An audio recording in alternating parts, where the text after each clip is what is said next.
The Connecticut Sun forward Jonquel Jones has been named League MVP, taking 48 of 49 first-place votes. Jones averaged over 19 points and 11 boards a game, good for fourth in the league in scoring, first in rebounding, top 10 in blocks, shot 36% from three, just a complete player in all phases of the game. We are joined now by the WNBA MVP, Jonquel Jones. How does that sound to you, Jonquel?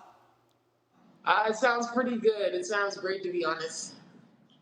How did the league let you know that you were indeed the MVP? So before practice yesterday, we thought we were going to watch film, and our head coach, Kurt, comes in the locker room, and he's like, just indulge me, come on the court really quickly. So we went out on the court. We see the commissioners on, like, the big jumbotron. The front office of our staff and everything, and the whole organization is, like, lined around the baseline. And she starts, like, just, listening to different awards and the people that won. So she started with Kurt, congratulated him as Coach of the Year. Brianna Jones and our team won Most Improved. And then they got to me and told me that I won MVP. So every time they announced a winner, everybody was, like, popping confetti and stuff. So it was a fun vibe and definitely a different type of vibe and a good way to find out. Yeah, I tell you what, you guys sweeping the awards. If you go back in your career, not even a full-time starter as a rookie, and now you've come so far, you're the MVP, you won Most Improved along the way. Tell us what this journey has been like for you. Oh, man, this journey it's been a tough journey. It's been one that I felt like I've repeated over the course of my life. So when I moved from the Bahamas, it was, 9th grade, 10th grade playing JV. And then it was me going to college and, just really trying to find where I fit in. And so I feel like I've done this over the course of my whole basketball career. And so I'm happy that I was able to learn it at a young age and an early age, and that everything is translated to my professional career. You're 6'6", led the team in points and rebounds, great ball handler, you can shoot the three. Is it what's something you can't do on the basketball court, Jonquel? It seems like you do everything. Yeah, I just try to find ways that I can, be helpful to my team, help them win basketball games, and, just put us in the best position now to go ahead and chase a championship. I didn't hear you tell me what you can't do. Is there anything you can't do?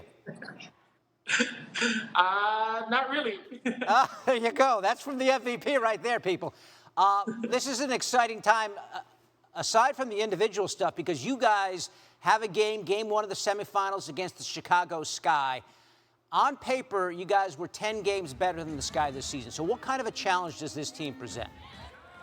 Well, it's a team that's been in the playoffs a lot. The last few seasons. It's a team that understands what it's like to play late into the playoffs.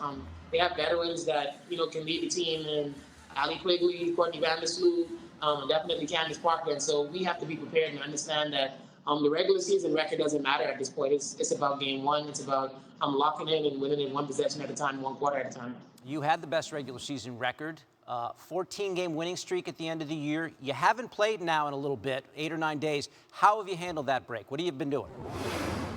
Well, we've been scrimmaging a lot. We've been getting up and down the court. We were first our planning was pretty vague in terms of, just doing everything that we could possibly face. But as the team started advancing in the playoffs, and then we ultimately knew who we were going to play, we started zoning in and focusing in on Chicago. So a lot of preparation, a lot of cardio, a lot of things to stay in shape and make sure that we're in the best position possible to go ahead and finish off the season the way that we want to be, and that's being champions. An 8 or 9 day break is nothing compared to what you went through last year. I know you opted out of the 2020 season. What went into that decision for you, Jonquel? Well, it was definitely the COVID-19 and the whole COVID virus that was going around, and that is still prevalent right now. I think that was the biggest thing. There was just so much going on. There was so much uncertainty about how it would affect athletes' bodies, people's bodies in general. And I was very kind of skeptical about it and worried about it. It's also a lot of different things that went into it, like me and my health personally.